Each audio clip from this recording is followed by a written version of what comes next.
If you're over 60 and you're staying active, let me start by saying this. You deserve real credit.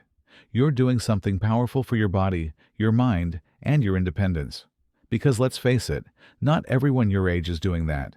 You've made the choice to move, to take care of yourself, and to keep showing up. And that's something to be proud of. But here's the part most people don't realize. Some of the most common exercises you still see in gyms, fitness videos, and even beginner workout guides can actually do more harm than good once you're past 60. That's right. The same moves that helped you stay fit in your 30s or 40s might now be putting unnecessary strain on your joints, your spine, and even your heart. And the worst part? Nobody warns you about it. You'll see a video online saying, "Do this for stronger legs," or "Try this to tighten your core." But what they don't mention is that your body changes with time. Your balance shifts, your joint cushioning thins, and your recovery takes a little longer.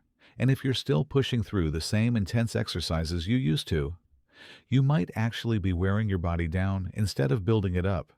Now, don't get me wrong. Staying fit after 60 is one of the best things you can do for your health. It keeps you strong, sharp, and independent. But the key is knowing which exercises help you and which ones quietly hurt you. So, I'm breaking it all down for you.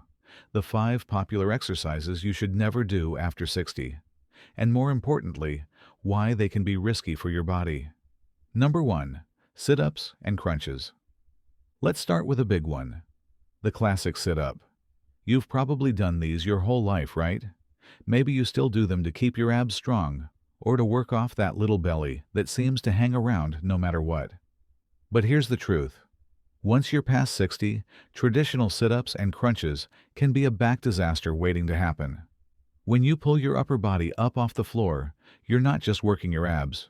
You're actually putting a ton of pressure on your lower spine and neck, 2 areas that naturally become more vulnerable with age. Your spine isn't as flexible as it used to be. Your discs, those soft cushions between your vertebrae, aren't as thick or hydrated as they were in your younger years. So every time you yank your body up off the floor, that movement compresses those discs over and over again. And if your lower back muscles or core aren't as strong as they once were, that stress doesn't get evenly distributed. It builds up right where your back is weakest. That's when you start to feel it. That tightness in your lower back after exercise, that stiffness the next morning, or that dull, nagging ache that never quite goes away. And over time, it can even lead to nerve compression or slip discs. So here's my advice. Ditch the floor crunches. They're not worth the risk. If you want to strengthen your core, and you should, there are safer and much smarter ways to do it. Try seated knee lifts instead. Grab a sturdy chair. Sit tall with your back straight. Hold the sides of the chair for balance, and slowly lift one knee up toward your chest. Then lower it with control, and switch legs. Don't rush it. Take your time. You'll feel your deep core muscles engaging without straining your back or neck. As you lift, pull your belly button gently in toward your spine. That activates your transverse abdominis, your natural corset muscle, which protects your back and builds real core strength. This move is gentle, effective, and completely joint-friendly. And the best part? You can do it anywhere. No mat, no pain, no crunching required. So skip the sit-ups, save your spine, and work your core the smart way. Because your goal isn't just to have strong abs. It's to have a strong, pain-free back that supports you every single day. Number 2. Deep squats. Now this one's another gym favorite, the deep squat. You've probably heard it 100 times. Squats are great for your legs. And that's absolutely true, to a point. But here's where things change after 60. When you drop your hips way down below your knees, that deep squat position, you're putting a tremendous amount of pressure on your knees, hips, and lower back. And if you've got any arthritis, knee stiffness, or cartilage wear, that pressure doesn't build strength. It builds pain. Every time you go too low, your knee joint acts like a hinge under heavy load. The cartilage, that smooth padding between the bones, gets compressed and rubbed. And over time, that motion starts to grind the joint and cause inflammation. That's why you might feel soreness or stiffness after a workout and think, oh, I just need to stretch more. But really, it's your body saying, hey, that's too much. So instead of pushing for depth, focus on control and comfort. You don't need to hit that perfect Instagram squat. You just need a safe range of motion that strengthens without stressing your joints. Try half squats, where you only lower until your thighs are about parallel to the floor, then come back up.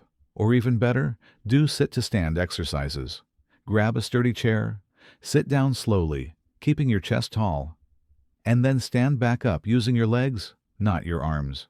It's simple, functional, and directly builds the strength you use every single day. Getting up from a chair, out of a car, or off the bed. As you stand, press your heels gently into the ground. That helps activate your glutes and protects your knees. See, it's not about how deep you can go. It's about how safe and steady you can move. A half squat done with good form will always beat a deep squat done with pain. And the bonus: these gentler versions don't just protect your joints. They improve your balance, posture, and confidence with every rep. So next time someone says, go lower, you can smile and say, no thanks. I'm going stronger, not sorer. Number 3. Traditional push-ups. Now let's talk about another classic, the push-up. Now don't get me wrong, push-ups are a great exercise when they're done right and when your body's ready for them. They build your chest, your shoulders, your arms, even your core. But here's the problem.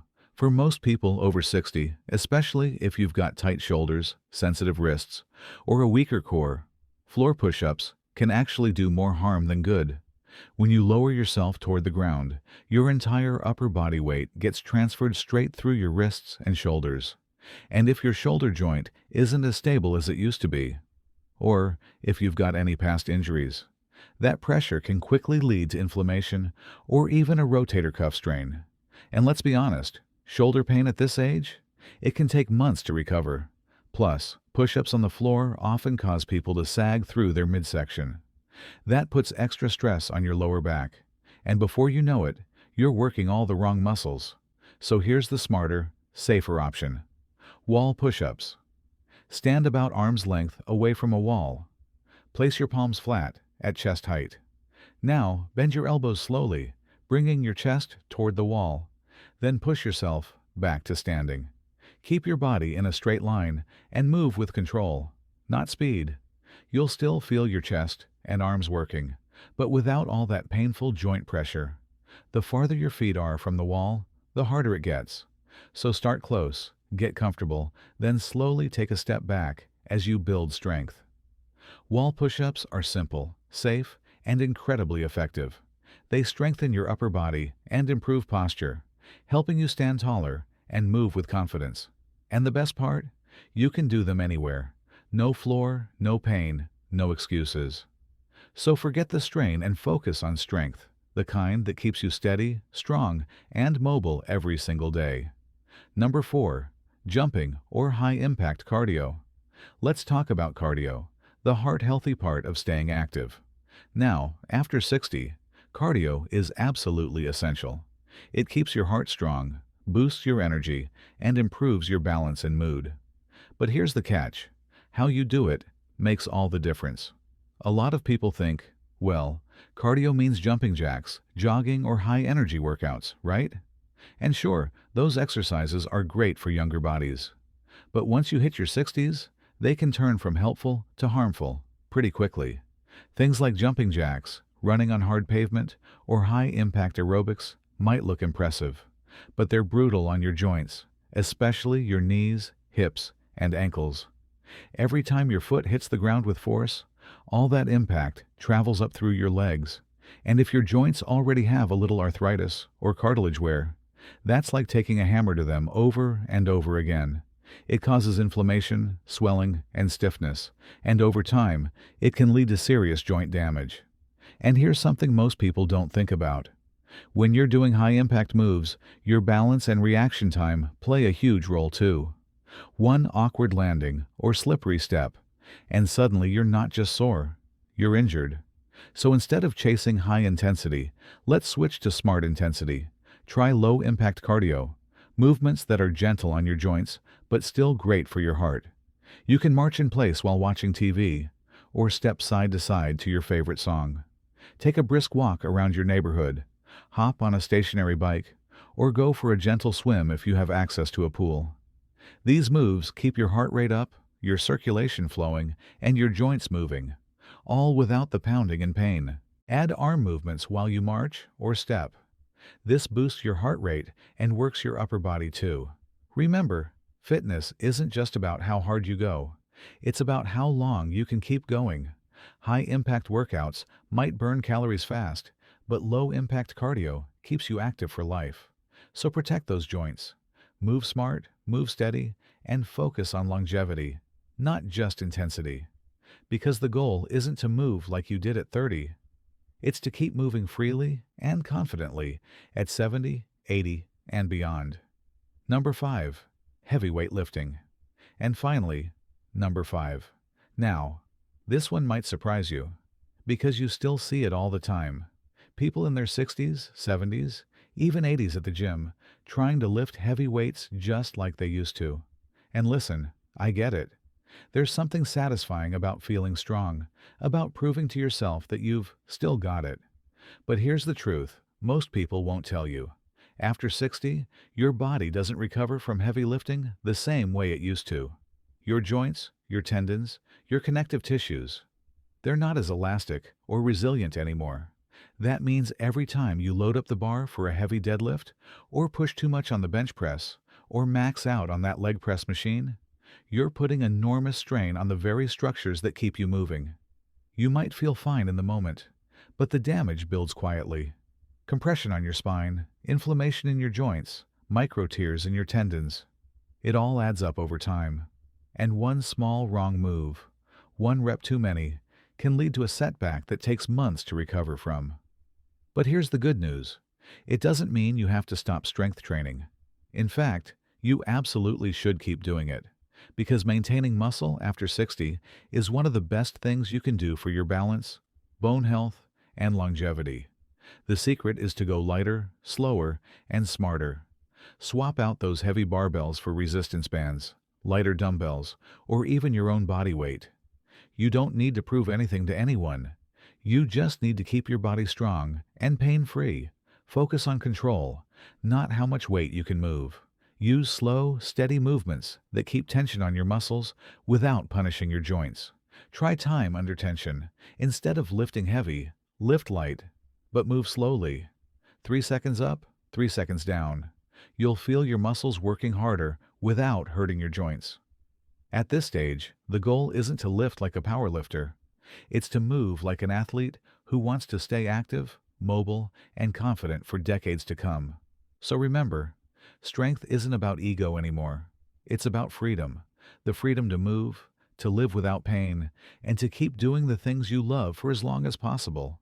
So there you have it, the 5 popular exercises you should never do after 60. And remember, you don't have to give up fitness. You just have to do it the right way for your body now. Your joints, your heart, and your future self will thank you. So start replacing those risky moves with smarter ones. Focus on strength, flexibility, and balance, not intensity.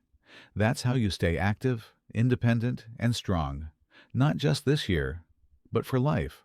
If you found this helpful, give it a thumbs up so more people over 60 can see it, and hit subscribe for more simple, safe, and effective ways to stay strong, steady, and full of energy.